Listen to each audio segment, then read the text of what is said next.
The Hope's beacon drifted silently through the Carina Nebula, its pristine white hull gleaming against the cosmic backdrop of purple and blue gas clouds.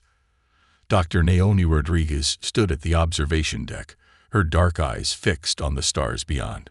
The medical vessel had been her home for the past 3 years, treating casualties from the ongoing conflicts in the outer colonies.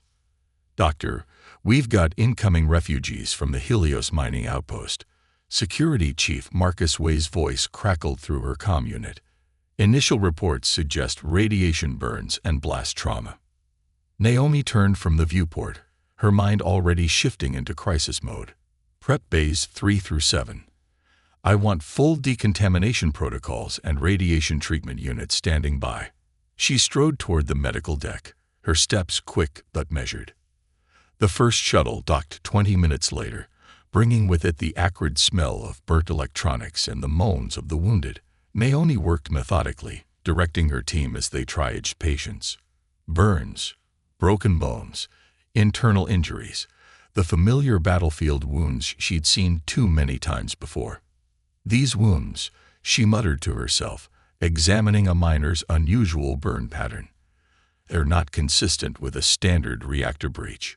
Way appeared beside her, his usually stoic expression troubled. "Because it wasn't a reactor breach. Long-range sensors picked up weapon signatures. Someone attacked that outpost." Before Naomi could respond, the ship's AI cut through their conversation. "Warning. Multiple unidentified vessels approaching.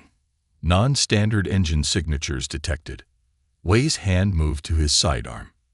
"Drachnids. Has to be. They've been hitting civilian targets across 3 sectors." "This is a medical vessel," Naomi protested.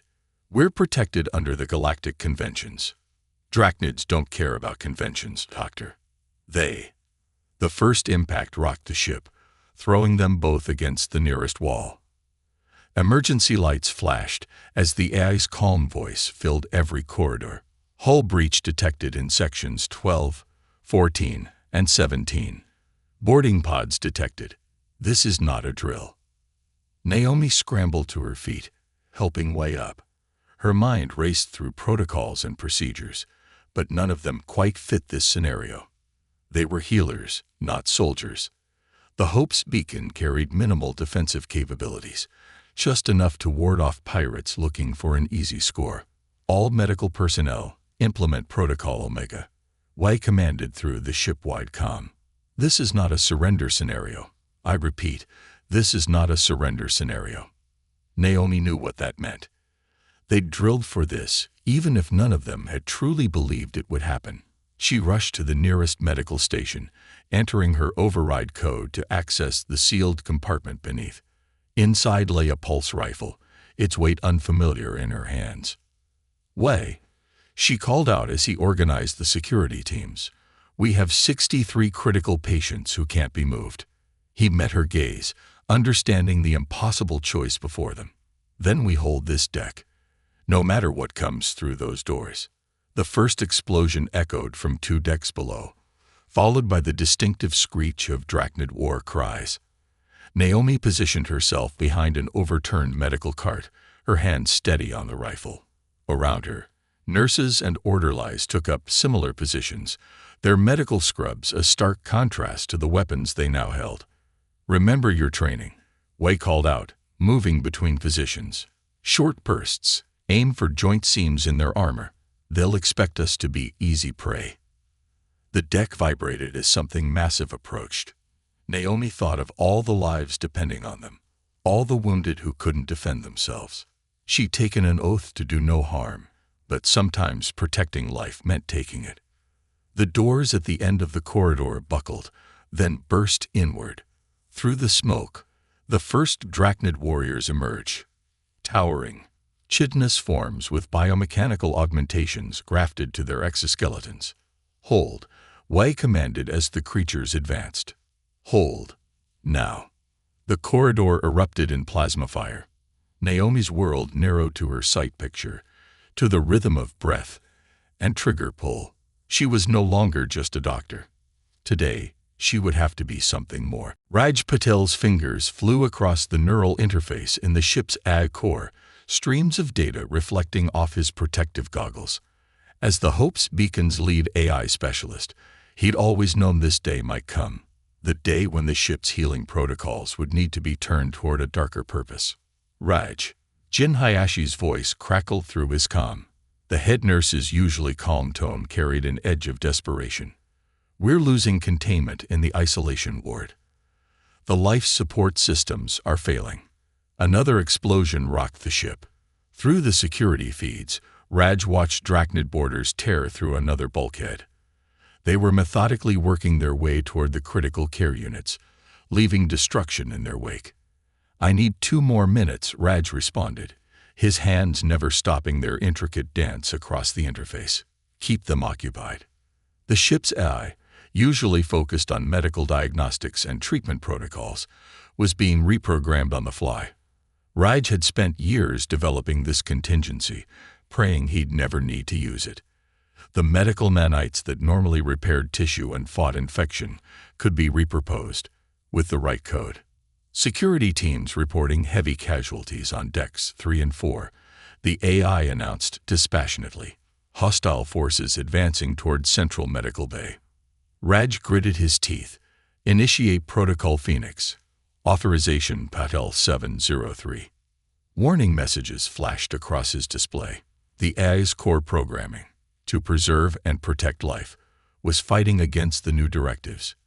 But they had no choice. The Drachnids had made their intentions clear when they'd vented an entire deck of wounded to space.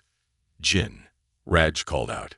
Get your critical patients to the shielded zones now. Things are about to get messy. In the medical bay, Jin Hayashi orchestrated a desperate evacuation. Her nurses moved with practiced efficiency, disconnecting life support units and activating portable generators. Years of emergency drills were paying off, but they'd never trained for this level of chaos. Move, move, she shouted as another group of patients was wheeled past. The sound of combat grew closer, punctuated by the distinctive shriek of Drachnid energy weapons. Dr. Rodriguez's voice cut through the chaos. Jin, we can't hold them much longer. Whatever Raj is planning, tell him to hurry. Jin looked at her remaining patients, 3 in cryostasis, 2 on full life support. Moving them would kill them, but leaving them meant certain death at the hands of the raiders. Raj, she whispered into her comm. We're out of time. In the AI core, Raj made the final adjustments. His hand shook as he initiated the sequence. Protocol Phoenix active. All medical personnel, seal your suits. Emergency containment deploying in 30 seconds. The ship's ventilation system hummed to life. The medical nanites, normally circulated in carefully controlled doses to treat patients, now flooded every deck. But these weren't the normal healing machines. Raj had rewritten their core protocols, turning the microscopic healers into weapons. Through the security feeds, he watched the effect. The Drachnid's biological components, the parts of them that were still organic, began to react. Their augmented immune systems, usually their greatest defense, turned against them as the nanites identified their cellular structure as hostile. The screams started moments later. My God, Wei's voice crackled through the comm. What did you do? Raj watched the feeds, his expression grim. Turned their strength against them. Their augmentations were designed to enhance their natural healing. The nanites are forcing that process into overdrive. The Drachnid warriors began to fall, their bodies betraying them. Cellular regeneration accelerated beyond control, their own enhanced healing factors becoming a weapon of destruction. Jin watched from the sealed medical bay as their attackers collapsed, their biomechanical augmentations rupturing as their bodies fought a war on a microscopic scale. It was a horrible way to die, but she thought of the patients they'd lost, the wounded who'd been shown no mercy. Status report, Dr. Rodriguez demanded, her voice tight. Critical care units secured, Jin responded. We lost 2 during the evacuation. The rest are stable. Engineering reports heavy damage to the primary reactor, Raj added. We're running on auxiliary power, but the nanite containment fields are holding. The ship groaned, structural integrity compromised in multiple sections. They'd survived, but at what cost?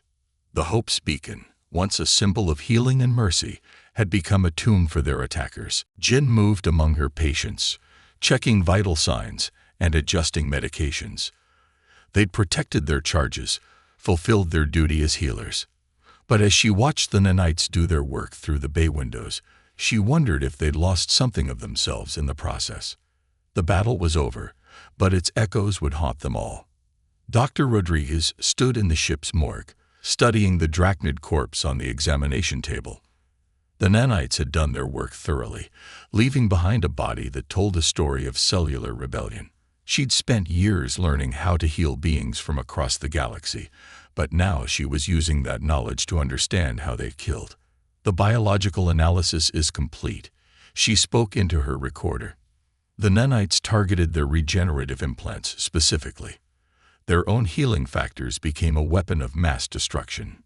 She paused, considering her next words carefully. We've crossed a line here. One we can't uncross. The ship's intercom crackled. Doctor, we need you in Bay 4. Jin's voice carried urgency. We have complications with the survivors. Naomi quickly made her way through the corridors, now bearing the scars of battle.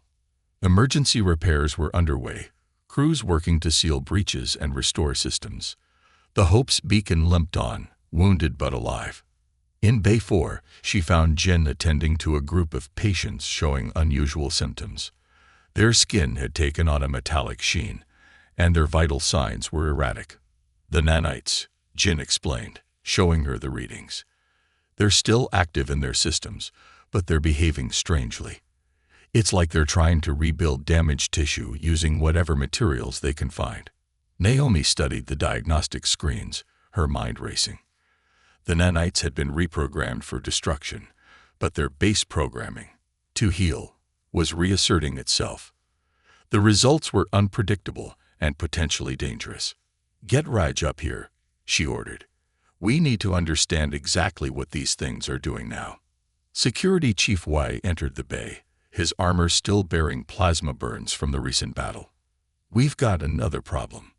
Long-range sensors are picking up more drachnid signatures. Looks like they got a distress call out before we stopped them. Naomi felt the weight of command settle on her shoulders. They'd survived one attack, but the ship was in no condition for another. How long? 3 hours, maybe 4. They're coming in hot. She looked at her patients, their bodies struggling with the aftermath of their desperate defense. They couldn't evacuate everyone, and they couldn't run. Not with the engines damaged and life support systems barely functioning. Raj, she called over the comm. I need options. The AI specialist's voice came back strained. I've been studying the nanite behavior. They're not just rebuilding tissue anymore. They're adapting. Learning.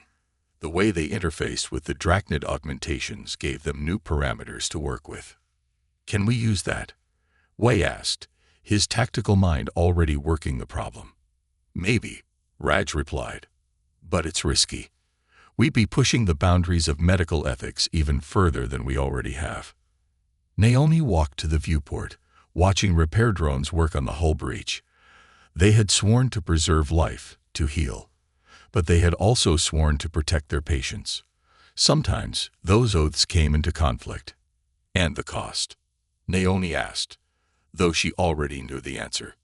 We'd be permanently altering the ship. The Hope's beacon wouldn't just be a hospital anymore.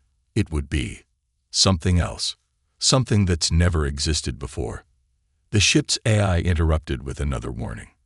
The drachnid fleet had accelerated. They now had less than 2 hours.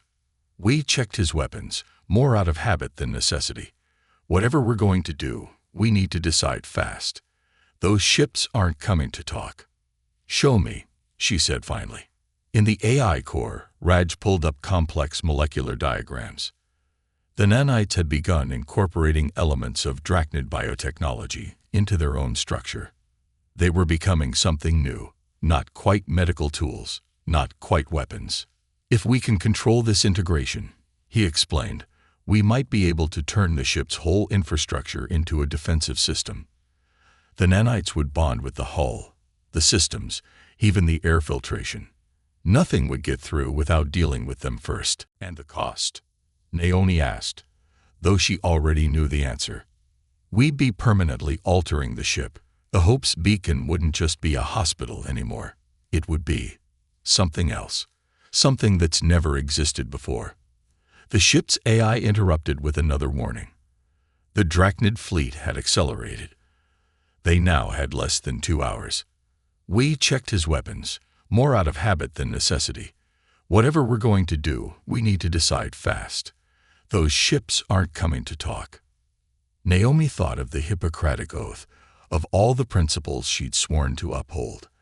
But she also thought of the patients in her care, of the trust placed in them by the wounded and sick who couldn't defend themselves. Do it, she ordered. But Raj, make sure we can live with what we create.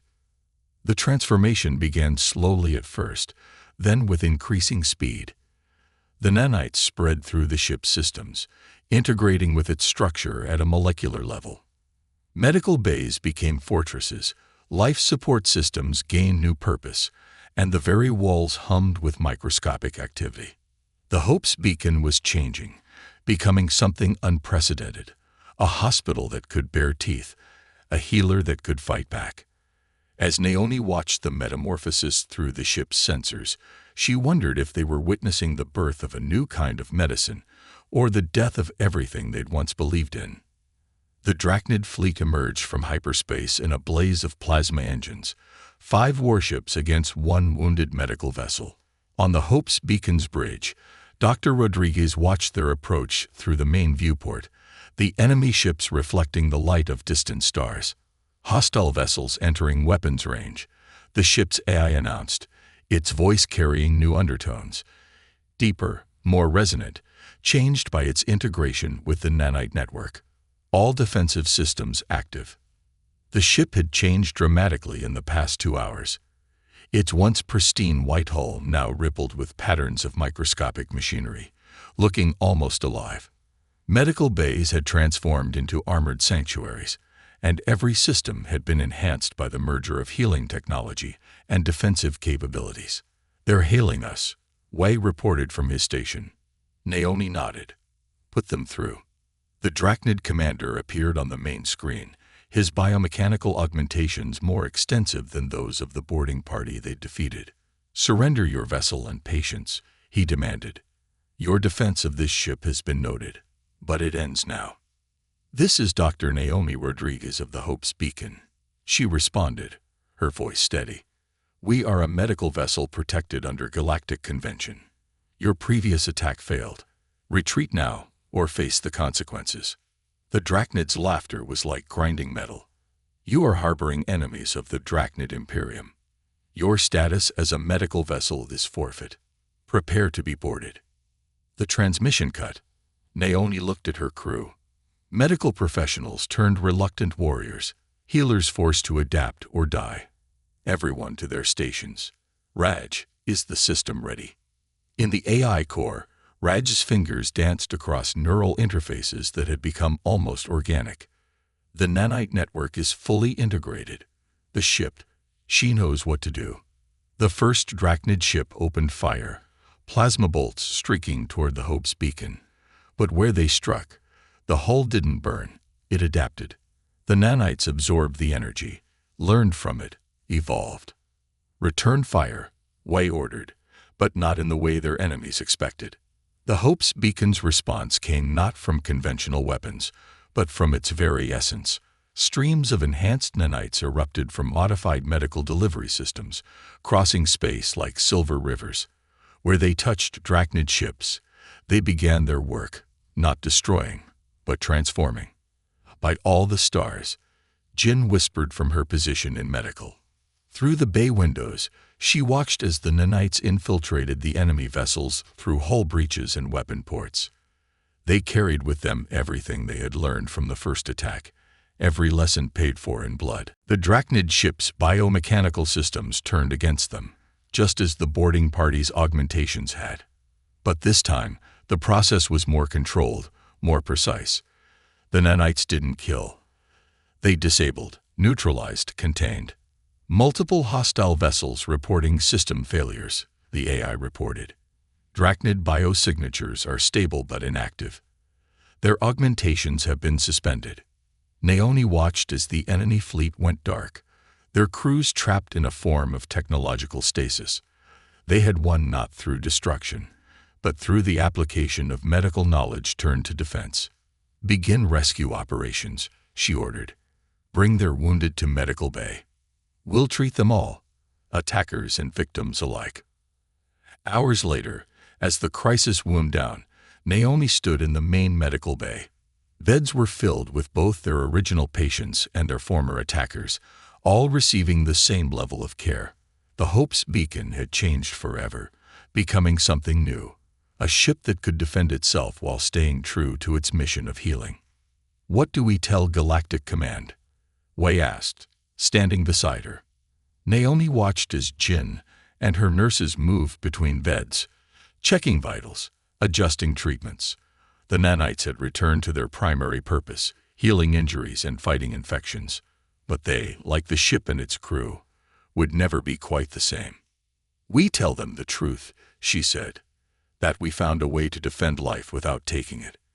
That we became something more than just a hospital ship, but never stopped being healers. Raj joined them, his eyes tired but satisfied. The nanite network is stabilizing. The ship, she's learning, adapting. Every encounter makes her better at both healing and defense. And the ethical implications? Naomi asked, thinking of all they'd done, all they'd changed. We're writing new rules, Jin answered, pausing in her rounds. For a universe where healing sometimes means standing your ground, where saving lives means being strong enough to protect them. Through the viewport, the stars continued their eternal dance. The Hope's beacon moved among them, its hull shimmering with its new capabilities, its heart still dedicated to the preservation of life. They had created something unprecedented, a synthesis of healing and defense, of mercy and strength. They were still healers, but now they were guardians too. And in a galaxy where the line between peace and war grew ever thinner, perhaps that was exactly what humanity needed.